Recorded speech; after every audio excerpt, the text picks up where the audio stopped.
La siguiente historia se sitúa entre 1870 y 1920. La cultura mexicana queda marcada por décadas de guerras civiles e intervenciones extranjeras, tanto de España, Francia, Inglaterra y Estados Unidos. La defensa de la libertad y la soberanía despertaron el sentimiento nacionalista de la población. El triunfo de la República en 1867 y Juárez, que vuelve a ser elegido presidente por un periodo de 4 años que ejercía desde 1858. Ahí hay una imagen de él cuando va entrando a la Ciudad de México. Con la muerte de Benito Juárez debido a una angina de pecho, Sebastián Lerdo de Tejada asume la presidencia de forma interina y él convoca a elecciones. ¡Qué agradable sujeto! Porfirio Díaz había perdido anteriormente en elecciones frente a Benito Juárez, por lo menos 2 veces. Pasa el tiempo y Sebastián Lerdo de Tejada busca reelegirse, pero el Congreso y Porfirio Díaz no les pareció buena idea. Entonces surge el plan de Tuxtepec. Este consistía en la no reelección y por lo tanto obligaron a renunciar a Sebastián Lerdo de Tejada y exiliado vivió sus últimos días en Estados Unidos. Porfirio Díaz asume el cargo como presidente en 1877. Los primeros años todo marchaba bien, eso se pensaba. Pactó con los caciques regionales, estos eran hacendados, comerciantes o prestamistas, y puso a sus hombres de confianza al mando del ejército. También trató de unificar a los liberales y reconciliar al gobierno con la iglesia y los conservadores, ser todos amigos en pocas palabras.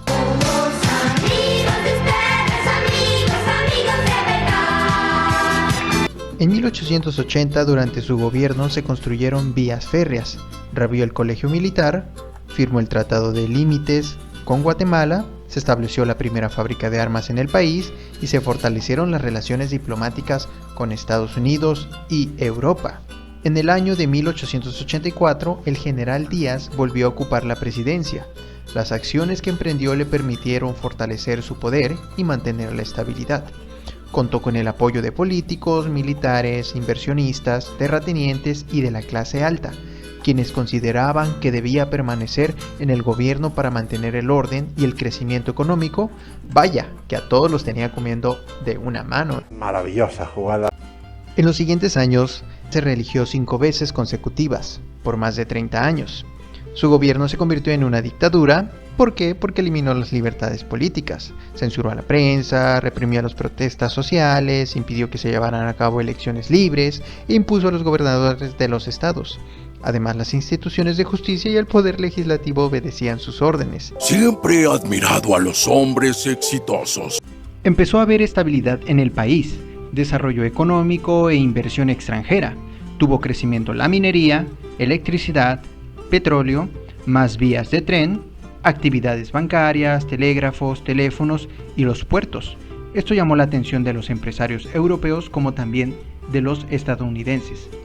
¡Qué buen servicio! La tecnología había llegado a México, con ella la introducción del tranvía eléctrico, el automóvil, la aparición de la bicicleta como otro medio de transporte, desplazando a las carretas y los tranvías tirados por mulas.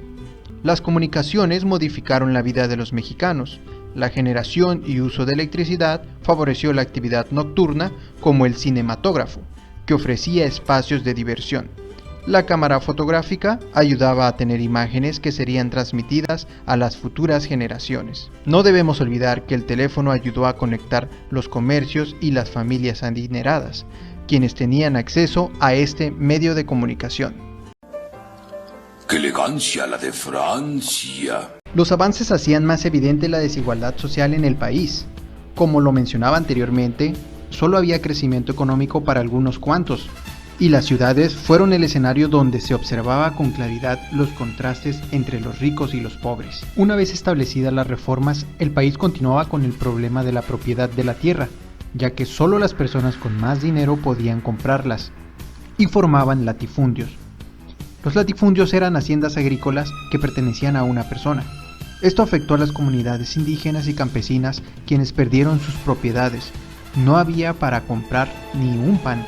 Esta situación no le gustó para nada a la población rural mexicana y hubo levantamientos en varios estados del país. En Veracruz, en Hidalgo, Chihuahua, San Luis Potosí, Nayarit, Sonora, entre otros.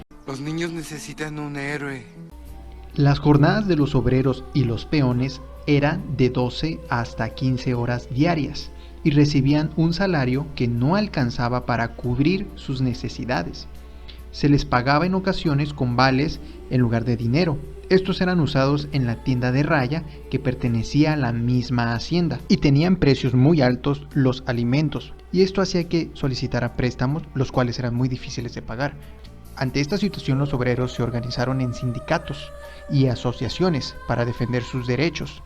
Utilizaron la huelga como recurso para exigir mejores condiciones de trabajo, pero estos movimientos fueron reprimidos por el gobierno.